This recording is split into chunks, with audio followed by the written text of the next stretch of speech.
about the old athletic grounds here. You know, you've been inside in the dressing room. You thought the dressing rooms in the old place here were small. They were tiny. And above you in the stand, you'd hear the people banging down on top of the roof. And then you had to come out halfway up the stand and walk down through the crowd, through the stand and onto the pitch. And on the way back up, you could often get a belt from somebody on the way back up, depending on how you had played. So when you go from that into what we now call the old Páirc Keeve, which was magnificent when it started off. Yes. And, you know, the narrow tunnels, the dressing rooms, everybody associated with these matchbox dressing rooms. But when it did open, it was a magnificent stadium. And now we come in and we see something as spectacular as what's here now with the new stands and the whole surrounds. But the one thing we'd all comment on, it has held on to the atmosphere that it had before. And anybody that ever played here, you know, especially in big games when the place is strong, they'll all refer to the unique atmosphere that was here in Páirc Keeve.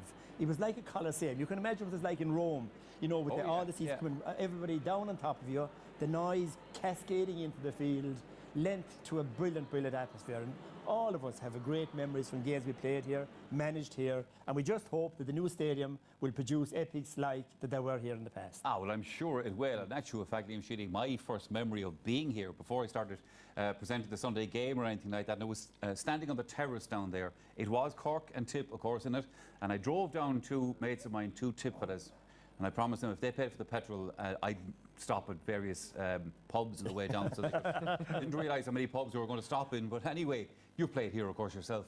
Yeah, fantastic battles out there. And it was a place I always loved to come. I think, you know, Munster Championship in Páirc Keeve was always a special day. Now, unfortunately, when I was playing, we were trying to beat the troops of that man over there. So I can assure you it was certainly a coliseum out there when there was involved. But no, as I said, great memories. And I think it's fantastic. Look, you know, I suppose myself and Ger actually were here with yourself over when we were on the terrace last time for the last match, the Munster final here in 14. And I think to see what they've built here and what they've developed, you know, Frank Murphy, Christy Cooney and all involved, you know, Ger Lane, they deserve huge credit because I think they've really put a fantastic stadium here. So I just hope we get rewarded with a cracker of a match here today. Well, I'll tell you what, if we don't get rewarded with two good matches here this weekend, then we'll be very unfortunate indeed.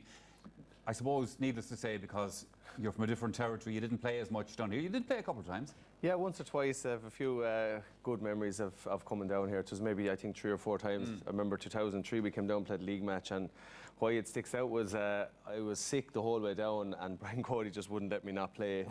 I don't know why. How unusual. I was probably glad afterwards, but yeah, no. I remember for years watching matches, and again, maybe it's why they put me in the middle today to keep these two lads separate. I think back at the battles in '97, you know, in '99, there was some great battles between Tip and Clare, and looking at it and kind of saying to yourself as a young lad, you'd say, geez, you want to play in the big stadiums. And eventually when I got a chance to play down here, I remember thinking, what struck me was how small the dressing rooms were.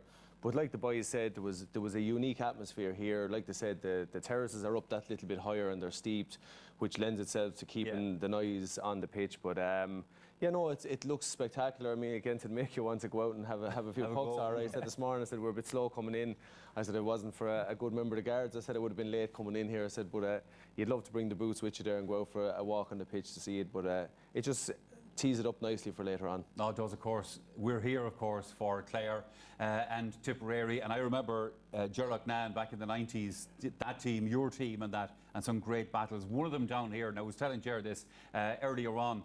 Fergal Toohey got an injury in the match, and you ran out onto the field, and there was a Tip family behind me, and this roar came out, and it was, Loughnane, get off the pitch, you big... And you can guess the rest. And I looked around, and it was this fella who was about 7 years old, and he waved his fist at you. Listen, they're all indoctrinated in Tip. They hate me But obviously I paid no heed to it because I was so used to hearing comments like that, you know, because that was all part... Because you were getting plenty of it. Exactly. That was all part of the whole build-up to those, and, you know, and... Like, there were a lot of bellicose statements even before games started, you know, into war and into this and all of it, but that's the way it turned out. But it was all played with absolute ferocity, but with great spirit as well. You know, no dirt, nothing else in it, but two teams that really, you know, were going to fight tooth and nail and fight in their back in order to win, not let the others get the upper hand in them. And the supporters bought into it as well. So you had this massive rivalry between supporters as well as between the players. So that lent itself to, you had a short era there when we were able to get the better of Tipperary. Then, of course, when that era ended, Tip eventually got the upper hand. They have it ever since, but we hope today that we'll wrestle the initiative back. As they say, okay, we leave it there. Well, now, I have no doubt over the years that Darragh Maloney will do many commentaries and presentations from this new venue. And he is here with us today to get some further views on this impressive new facility. Yes, Michael, it really is stunning to be down here. They've kind of nailed the wow factor when you walk up here, but particularly to stand down on the pitch. The atmosphere very, very special indeed. I'm joined here pitch side by the Cork County Secretary, Frank Murphy, and also by three-time All-Ireland medalist Tomás Mulcahy. And Frank, you were right at the heart of the redevelopment, first of all, in '76, and this was your baby. So why did you and others feel that now was the right time to redevelop Páirc Uí Chaoimh? Well, the old Páirc Uí Chaoimh served its time and did it well, and we were pleased with that stadium from the time that it started in 1976. It was then the most modern stadium in the country, but it served its usefulness, and it was built on a very narrow space of land, and everything, even the dressing rooms, had to be accommodated in that space. So there was a need for redevelopment, and one of the aspects that was very crucial to that was that we obtained further adjoining land that could expand the stadium and provide the facilities that we were hoping to provide for the players, for the spectators and for the media.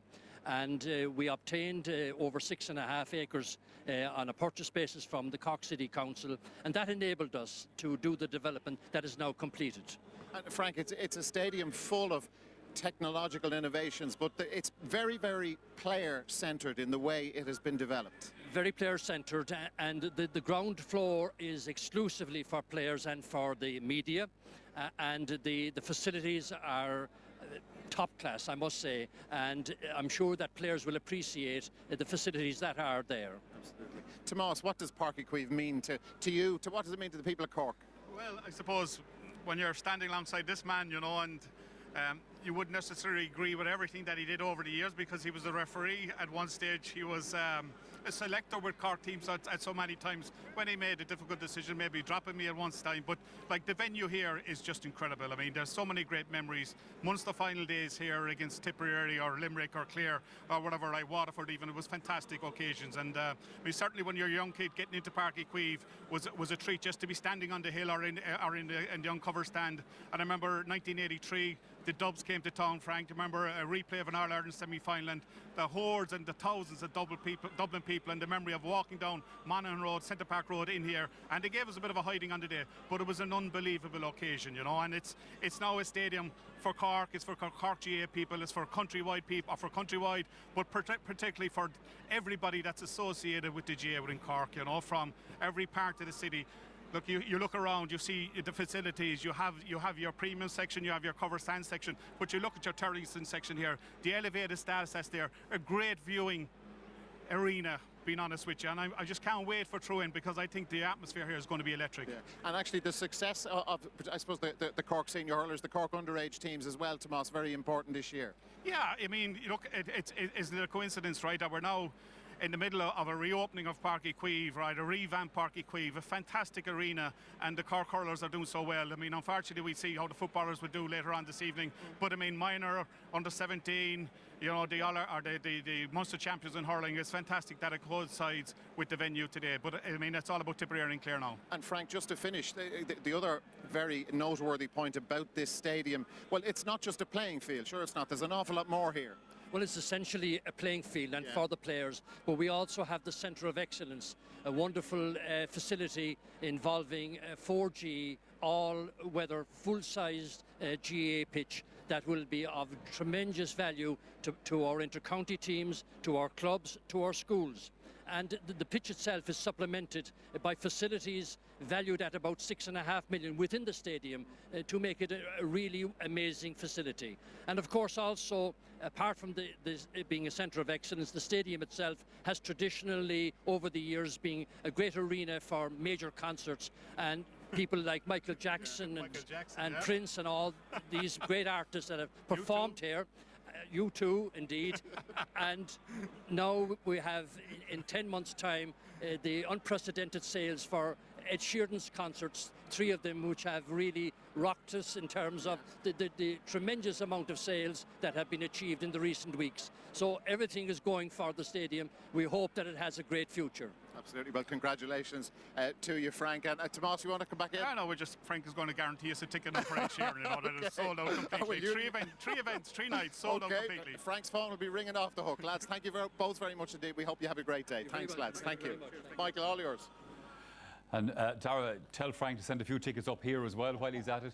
Now, by the way, just to mention, we are carrying live Irish language television commentary for the rest of the 2017 for 35-40 minutes, but Galway much stronger, much better, and deserve to go through. So it's experience for them, but there was no expectation that they would be in a semi-final or a final. Sure.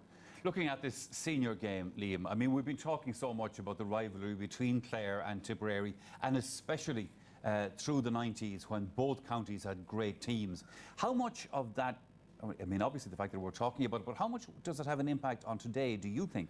Well, I guess, when you go back to the 90s, like it had reached a ferocity at that stage, to be honest with you. Like, I mean, it was just, I suppose I'm up there on the border between Ballina and Killaloe, so there's only a bridge between us there, and like, it was really, really intense. It probably hasn't reached that pinnacle since, but the one thing you would say over the years is generally the jerseys brought out the best in each other. And I would say Clare going in today, like to me, they have not performed in this championship to date. They beat Limerick, but they didn't reach their peaks. Again, in the Munster final, they would not be happy the way they played. That was a day for them to really have a go because they had the safety net of today to come back in.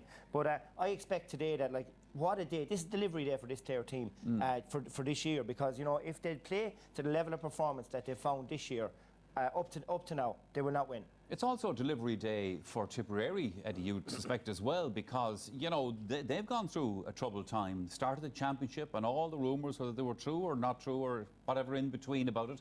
So now they're back, now they have a chance, and if they win today, they're going to be real contenders.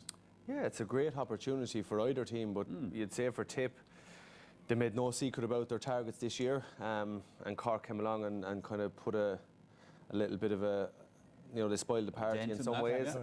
But when you look back on Tip's form this year, they have failed to beat all the big opposition. Cork have beaten them twice. Galway gave them a right trimming in the league final, and they drew with Kilkenny, coughed up an 8-point lead in Thurles in the league. Now that's all gone behind, despite all the talk and everything that has happened. You've heard all the talk, Liam, down there. I mean, come on, how much of it was true? I mean, there has to be some substance. I know, but I was well used to it myself. I mean, in 2010, some of the stories were like, it just gets to a ridiculous nature. Yeah. That is the reality of it. There's so no basically what you're saying is some of it was true, but then it got legs. well, I think, unfortunately, you find, like, sometimes Tip, they can be quite critical when things aren't going their way. And, like, you even against Westmeath in the stand, you could hear them. They were bickering, and they were noisy. So, but I think the last day they did find their confidence. They got 6-26 against the Dublin team, who clearly this year are not at the races, but at the same time in terms of building confidence. The concern for Tipperary is that even to that Dublin team, they conceded 119. They are conceding too much, and their defence are really the ones I think that are going to have to answer the questions for Tip today. Sure. Yeah, and to come back to that, even Michael, I suppose they have a glorious opportunity now to straighten up their year. I mean, they're 1 hour, 70 minutes away from being back to an All-Ireland semi-final. And the one thing I will say, if Tip succeed today, I don't think Galway or Cork will like to see them coming. I think that's an important, so all to play for. Yeah, it sure is. All right.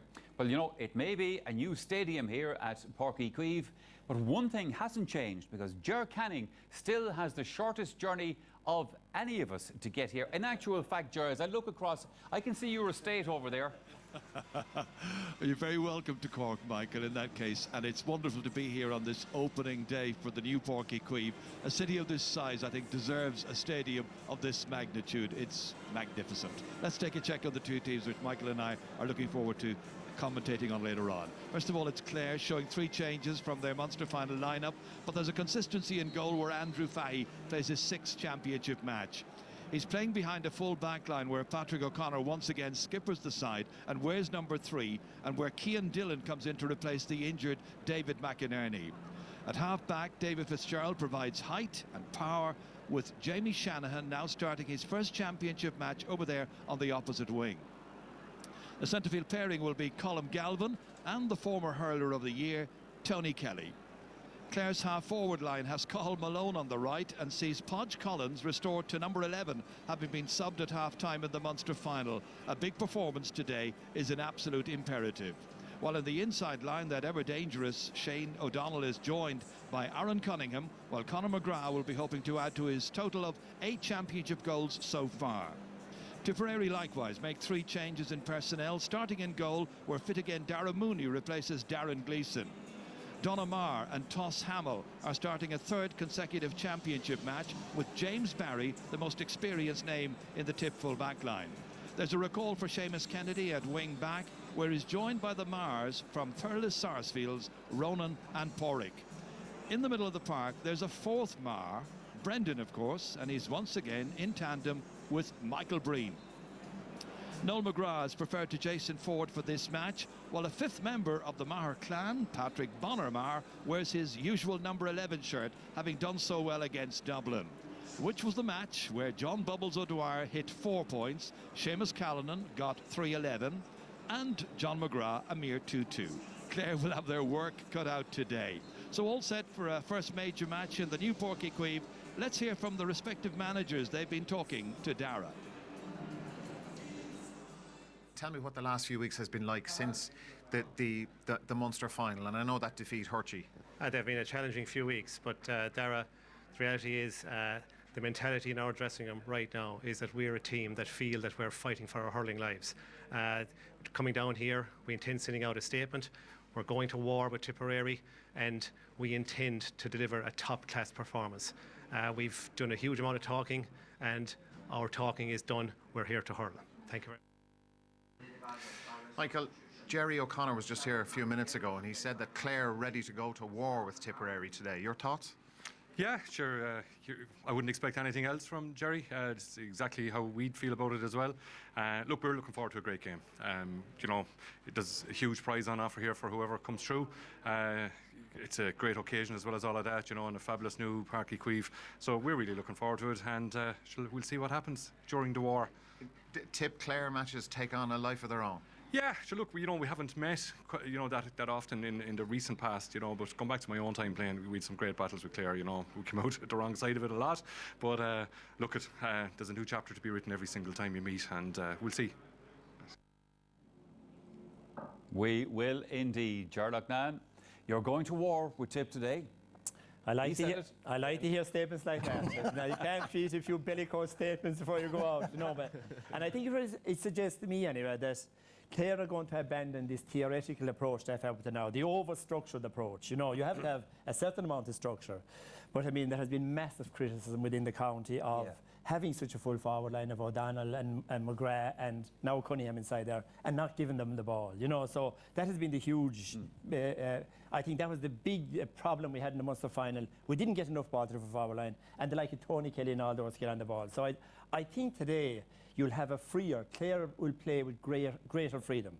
They'll throw off the shackles and they'll have a real go at this. And if they do, you know, the great players Clare have, and they have great players, but they're not doing themselves justice. But they will come to the fore, I feel, in a scenario like this. So they'll have to be tight at the back, but from midfield on, they have to attack. And if they do, they have a great chance of winning. Jerry O'Connor says they're going to. Yeah, good. All right. We have seen many thrilling games between Clare and Tip down through the years. Is today going to... Again, Pádraig Maher here, he's caught for pace again. You know, the two Mahers in the half-back line, brilliant hurlers, with big question marks over their pace. And above all here, look at number 6, Ronan Maher. Look at that for a tackle. And this is a crucial stage now, the Munster semi-final. This is the winning goal, really, the goal that crowned it for Cork. And then the two in the full back line, the approach to that. Like, that kind of approach is absolutely atrocious at senior level. This is even worse. Now, look at the Tipperary defenders here. The first fella gives up. The next fella lets Eamon Dillon run straight past him. And luckily for them, it goes wide. And finally, we have here with James Barry again. He managed 3 yards outside of him. Next thing, he walks straight past him. He has even time to bounce it off the ground and then bury it in the net. Yeah. Now, any defence is like that. There isn't a snowball's chance in hell the Tip could win in All-Ireland defending like that, unless it improves massively. So that gives a huge opportunity to Clare today. That was only 2 weeks ago. Yeah. That's not 2 months ago, 3 months ago. Yeah. That was 2 weeks ago. Yeah. So they're still going to be a little bit indecisive. So Clare, take the wind and take them on. Run at them from the very, very start. And they have to have a great chance because they have a way more skillful forwards than Tipperary have. Eddie Brennan? Than Dublin. Yes. Yeah, You knew how to attack, is he right? Yeah, definitely. I think so. When you have attacking potential, and I suppose it's a common theme with the three of us here today. And this is something I've zoned in on. I mean, we look at Shane O'Donnell and the super performance he gave in 2013, and maybe you'd ask the question, what has happened in the interim? Why are Clare not using that kind of finishing ability? This is last year in the league final, Tony Kelly breaking from midfield, and again I would argue Tony Kelly isn't positioned high up enough the field. Go back to the semi-final against Kilkenny where they really went at them, and Aaron Cunningham, who gets his start today, got two savage goals. And you look at the ball, it's direct, it's into the space, it's like Liam said there a minute ago, it's the ball the forwards love to get. Okay, some can argue this is only the league match, but again we see Aaron Shanahan and Aaron Cunningham combining really well here. They're capable of getting goals. So all in all, look, we're going to look at Podge getting his goal against Waterford this year, and then it's going to finish with Conor McGrath, who's another fellow I think their talents are not being exploited half enough. And it's probably because, you know, Ger was saying about, or Liam was saying about the Clare attack, you know, why aren't we seeing more of this? It is probably because of the system that Clare have employed over the last couple of years. I mean, the defensive system has got Clare to that All-Ireland in 2013. And personally, I feel, you know, as a forward, you love to see them attack, and I think that's the only way you're going to win matches. But when you look at that Clare team sheet, you know, from midfield up, you said there's loads of scope there to go at a team. The one thing, like we said there, the tip backs, any backs don't want to see that kind of talent coming at them hard. And I just think today, Clare have to maybe say, do you know what, today we need to go at them. I think the Clare supporters are probably scratching their heads going, how can we run up 4-22 against Kilkenny in a league semi-final last year, go along and have a cracker with Waterford in the final and win out and say, we have the attacking potential. It's time to start using them. And maybe it's time for Jerry and the boys to say, do you know what, let's let the handbrake off and trust these guys and let their hurling instincts take over. Because, you know, even reading an article by Shane O'Donnell last year saying he was happy to sit inside with 3 defenders occupying. I don't know. I couldn't see. I don't think I could, you know, as Liam. Both inside forward lines have real danger potential in them, and it's about whoever gets the best supply. I think Tip will just about shade it, but I do expect an intense Titanic battle here, but Tip just to shade it for me. Tip just to shade it, Gerard? Well, I think what Eddie was saying there today, the handbrake is going to be off today. I think you're going to see a different approach from Clare today. But even with a different approach, they have to toughen themselves up mentally and physically. They're way too soft, way too boyish looking. Today's the day they have to become real men and play the traditional Clare way. The Tommy Welsh formula, you know, of confidence and of belief and savage desire. If they do that, and if they use their best artillery, which is from midfield up, if they use that to best effect, I am very, very confident they'll pull off a surprise. And Eddie, you're the referee today. I'm the ref. I didn't get any yellow cards to keep the two boys at bay. But yeah, look, I think the opportunity that faces in front of Tip after everything, I think this is a great opportunity for them. I think Mossy Hamill is going to be in for, you know, he's going to be tested today. I do expect Tip to prevail. I think that they'll have, after everything that happens, they'll have said to themselves, look, we're in with a glorious opportunity here. But all in all, I just think, in the words of Del Boy Trotter, he who dares wins, and I think that's going to be, for me, the motto of the day. I think whoever really, you have to attack a match to go win it. We know Tip are well capable of doing that, and it's a case of Clare deciding to go at him as well and go down fighting that way. Some well-known faces in the crowd as well, and without overstating